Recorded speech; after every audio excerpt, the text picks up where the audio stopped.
हिमाचल प्रदेश में बारिश, लैंडस्लाइड और बाढ़ से ग्रसित इलाकों में राहत और बचाव के काम के लिए सेना उतर आई। कांगड़ा में लेकर शिमला तक एयरफोर्स और सेना ने मोर्चा संभाल लिया है। हिमाचल प्रदेश में बारिश, लैंडस्लाइड और बाढ़ से ग्रसित इलाकों में कैसे हुई कार्यवाही, कब थमेगा कुदरत का कहर, देखते हैं मॉनसून रिपोर्ट अंदर की बात में। हिमाचल प्रदेश में बारिश, लैंडस्लाइड और बाढ़ से ग्रसित इलाकों में कुदरत का कहर देखने को मिला, जिसके चलते राहत और बचाव के काम के लिए सेना उतर आई। कांगड़ा से लेकर शिमला तक एयरफोर्स और सेना ने मोर्चा संभाला। शिमला में 18 फौजी जवानों और एक मिनी डोजर को एयरफोर्स के हेलीकॉप्टर चिनूक ने एयरलिफ्ट किया। चिनूक हेलीकॉप्टर शिमला के अन्ना डेल मैदान में उतरा और यहां पर मशीनर को भी छोड़ा गया है। जानकारी के मुताबिक कांगड़ा जिले में पौंग डैम के गेट खोलने की वजह से फतेहपुर और मंड का इलाका पानी में डूब गया है। यहां पर रेस्क्यू अभियान चलाया गया है। कुल 800 के करीब लोगों को बाढ़ प्रभावित इलाकों से निकाला गया है। यहां पर एयरफोर्स के 2 हेलीकॉप्टर लगाए गए हैं। फिलहाल शिमला में भी शिव मंदिर में भूस्खलन में मलबा हटाने के लिए सेना ने मोर्चा संभाला था। एक रिपोर्ट के मुताबिक कांगड़ा में अब तक कुल 766 लोगों का रेस्क्यू किया गया है, जिनमें 213 को चॉपर, 422 लोगों को बोट तथा 131 लोगों को अन्य माध्यमों से निकाला गया। हिमाचल में बीते 24 घंटे में हल्की बारिश हुई है, जो कि राहत की बात है। मंडी के कुछ इलाकों में हल्की बरसात देखने को मिली है, लेकिन अगले 4 दिन के लिए मौसम विभाग ने येलो अलर्ट जारी किया है। Bureau report. संसद के मानसून सत्र में सत्तापक्ष और विपक्ष के बीच जबरदस्त बहस हुई थी। मानसून सत्र के बाद एक निजी रिपोर्ट सामने आई, जिसमें सर्वे ने लोकसभा चुनाव को लेकर सर्वे किया गया है। इसमें गुजरात की 26 सीटों को लेकर अनुमान पेश किया गया है कि 2024 में क्या तस्वीर उभर सकती है। देखते हैं खास रिपोर्ट अंदर की बात में। 2024 के लोकसभा चुनाव में बीजेपी की अगुवाई वाले एनडीए को रोकने के विपक्षी दलों ने इंडिया नाम से गठबंधन बनाया है। पिछले हफ्ते खत्म हुआ मानसून भी काफी तीखा रहा था। अविश्वास प्रस्ताव की वोटिंग में बीजेपी की अगुवाई वाले एनडीए को बड़ी जीत मिली थी।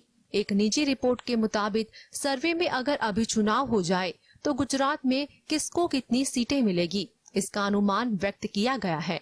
इतना ही नहीं, ताजा सर्वे में सभी दलों के वोट प्रतिशत का भी अनुमान व्यक्त किया गया है। रिपोर्ट के मुताबिक केंद्र और गुजरात की सत्ता पर काबिल बीजेपी की अगुवाई वाले एनडीए को 58.60% वोट मिलने का अनुमान व्यक्त किया गया है।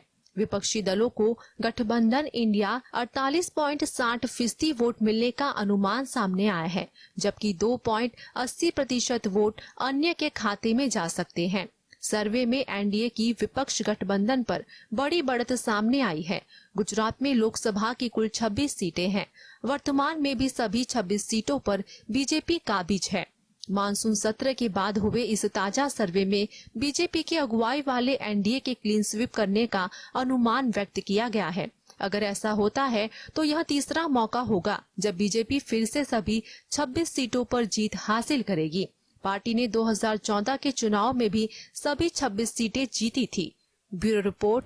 राहुल गांधी को मोदी सरनेम मामले में एक और राहत, हाई कोर्ट ने क्या दिया निर्देश, देखते हैं खास रिपोर्ट अंदर की बात में। झारखंड हाईकोर्ट ने पूर्व कांग्रेस अध्यक्ष राहुल गांधी के खिलाफ मोदी सरनेम से संबंधित मानहानि याचिका पर सुनवाई की। इस दौरान कोर्ट ने रांची की एक स्पेशल कोर्ट में राहुल को व्यक्तिगत रूप से पेश होने से राहत दे दी। हाईकोर्ट के इस आदेश के बाद अब राहुल गांधी की तरफ से उनके वकील निचली अदालत में उपस्थित हो सकेंगे। इस संबंध में राहुल गांधी की ओर से हाईकोर्ट में याचिका दाखिल की गई थी। इसमें निचली अदालत के उक्त आदेश को चुनौती दी गई थी। जस्टिस संजय कुमार द्विवेदी की अदालत ने राहुल गांधी की याचिका पर सुनवाई करते हुए उन्हें कुछ शर्तों पर निचली अदालत के समक्ष अपने वकील के माध्यम से प्रतिनिधित्व करने की अनुमति दी।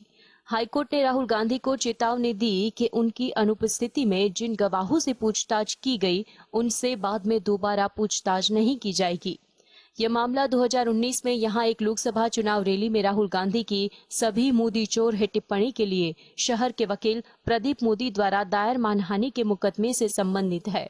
डिस्ट्रिक्ट कोर्ट ने वकील के बयान दर्ज करने के बाद राहुल गांधी के खिलाफ संज्ञान लिया था और उन्हें व्यक्तिगत रूप से पेश होने के लिए समन भेजा गया था।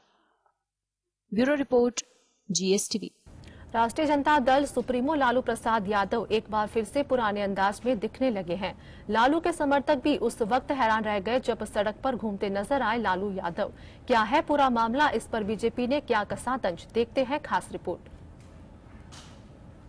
बिहार में राष्ट्रीय जनता दल सुप्रीमो लालू प्रसाद यादव एक बार फिर से पुराने अंदाज में दिखने लगे हैं।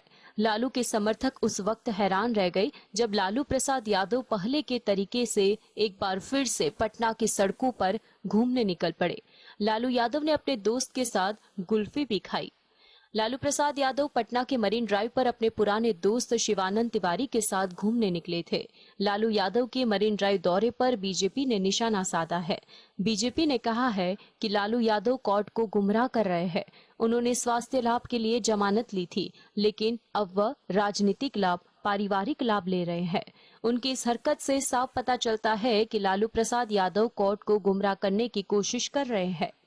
बीजेपी नेता निखिल आनंद ने कहा कि शिवानंद तिवारी लालू यादव के साथ मरीन ड्राइव घूम रहे हैं। किसी जमाने में चारा घोटाले मामले में शिवानंद तिवारी ने ही ललन सिंह के साथ मिलकर प्रेस कॉन्फ्रेंस की थी और लालू प्रसाद यादव के खिलाफ केस दर्ज करवाया था। Bureau report. उद्धव ठाकरे गुट के सांसद संजय राउत ने शरद पवार के एक बयान को गंभीर बताया है, जिसमें कहा गया कि ईडी तय करती है कि कौन से किस पार्टी में जाएगा और कौन मंत्री बनेगा। क्या सही है ईडी तय करती है राजतंत्र की यह बड़ी बातें? क्या मानना है राउत का, देखते हैं स्पेशल रिपोर्ट।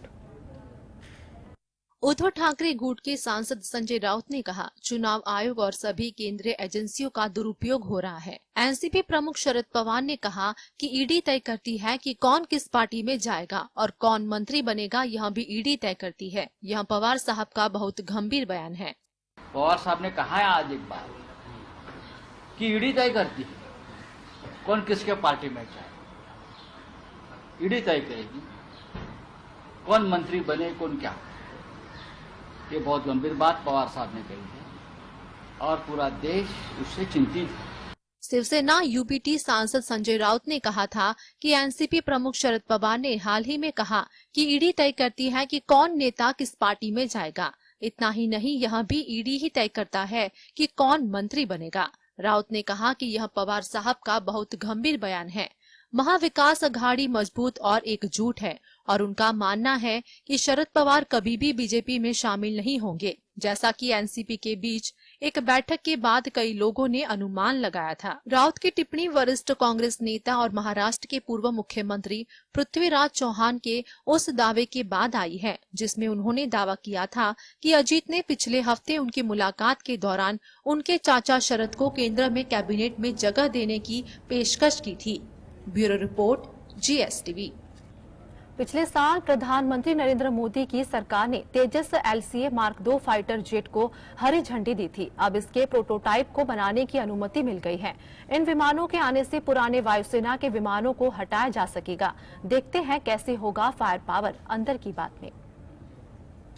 तेजस मार्क 2 स्वदेशी multi role supersonic fighter jets की पहली उड़ान 2 दिसंबर 2024 में होगी। तेजस मार्क 2 एक अत्यंत आधुनिक 17.5 टन का सिंगल इंजन वाला सुपरसोनिक एयरक्राफ्ट है। वायुसेना में इसके आने से पुराने मिराज 2000, जगुआर और मिग 29 एयरक्राफ्ट को हटाने में मदद मिलेगी। साल 2027 से उसका पूरा उत्पादन शुरू हो जाएगा। तेजस मार्क 2 के प्रोटोटाइप का विकास 1 साल में हो जाएगा। इसी दौरान हम इसके ट्रायल्स और अन्य विकासात्मक कार्य पूरा कर लेंगे। DRDO को लगता है अगर एवियोनिक्स और अन्य क्षमताओं की बात करें तो इसे राफेल क्लास एयरक्राफ्ट की श्रेणी में रखा जा सकता है, जबकि इसका वजन कम है। DRDO फिलहाल तेजस मार्क 2 में G414 इंजन लगाएगा। यह G404S का एडवांस वर्जन होगा। यह इंजन फिलहाल 83 LCA Mark 1A में लगे हुए है। फिलहाल भारतीय वायुसेना के पास 30 LCA तेजस विमान मौजूद है। तेजस मार्क 2 फाइटर जेट की सबसे बड़ी ताकत होगी उसकी गति। ये अधिकतम 2385 किलोमीटर प्रति घंटा की स्पीड से उड़ेगा, यानी दुनिया के सर्वश्रेष्ठ फाइटर जेट्स की गति को टक्कर देगा। इसकी कुल रेंज 2500 किलोमीटर है, जबकि कंटेंट रेंज 1500 किलोमीटर होगी। यह अधिकतम 56,758 फीट की ऊंचाई तक उड़ान भर सकेगा। Bureau report, GSTV।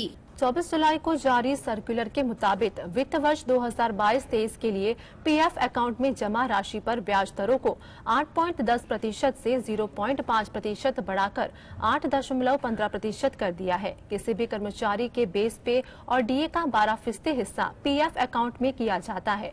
कब जमा होगा आपके पीएफ खाते में ब्याज का पैसा? जाने ईपीएफओ ने क्या कहा, देखते हैं स्पेशल रिपोर्ट।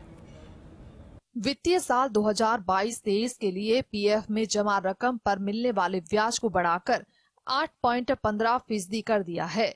इस बारे में एक सदस्य ने ट्वीट कर ईपीएफओ से पूछा कि आखिर कब तक हमारे खाते में ब्याज की राशि जमा की जाएगी। ईपीएफओ ने जवाब देते हुए लिखा कि फाइनेंशियल ईयर 2022-23 के लिए खाते में ब्याज की राशि जमा करने का प्रोसेस में है। ईपीएफ खाते में ब्याज को मंथली आधार पर ही कैलकुलेट किया जाता है। 24 जुलाई को जारी सर्कुलर के मुताबिक वित्त वर्ष 2022-23 के लिए पीएफ अकाउंट में जमा राशि पर ब्याज दर को 8.10% से 0.05% बढ़ाकर 8.15% कर दिया है। देश के 6.5 करोड़ ईपीएफओ मेंबर्स के खाते में अगस्त 2023 तक ये पैसा पहुंचने लगेगा। अब बात कर लेते हैं पीएफ के गणित की। तो बता दें कि अगर आपके पीएफ अकाउंट में 31 मार्च 2023 कर कुल 10 लाख रुपए जमा है, तो फिर अब तक आपको 8.10% की दर से ब्याज के रूप में 81,000 रुपए मिलते थे। वही अब जबकि सरकार ने पीएफ ब्याज दर को बढ़ाकर 8.15% कर दिया है, तो फिर इस हिसाब से खाते में जमा 10 लाख पर आपको सीधे 500 रुपए का लाभ होगा। Bureau report, GSTV। Brokerage firm की ओर से भारत की रेटिंग बढ़ाए जाने से निवेशकों का भरोसा देश के प्रति बढ़ेगा। ऐसा होने पर विदेश इन्वेस्टमेंट का रास्ता भी साफ होगा। मॉर्गन स्टैनली ने अपनी रिपोर्ट में रेटिंग बढ़ाने के कई कारण भी बताए हैं। एक रिपोर्ट से भारत की जय हो रही है, क्या है वजह, देखते हैं खास रिपोर्ट।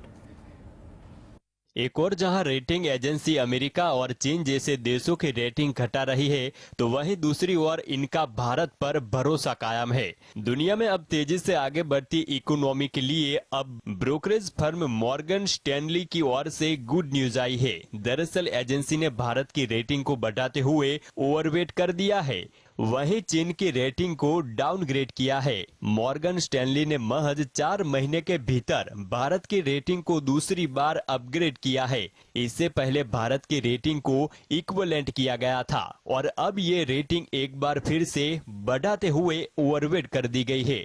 ब्रोकरेज फर्म ने यह उम्मीद भी जताई है कि भारतीय अर्थव्यवस्था भविष्य में भी इसी तरह बेहतर प्रदर्शन करेगी। रिपोर्ट के मुताबिक एक और जहां मॉर्गन स्टैनली ने भारत पर भरोसा जताते हुए देश की रेटिंग को इक्वल वेट और ओवरवेट कर दिया है, तो वहीं S&P ग्लोबल रेटिंग्स ने अपनी ताजा रिपोर्ट में कहा है कि भारत अगर अगले 7 साल तक औसतन 6.7% की दर से वृद्धि करता है, तो इंडिया की इकोनॉमी साल 2031 तक 6,700 अरब की हो जाएगी, जो फिलहाल $3.4 ट्रिलियन की है।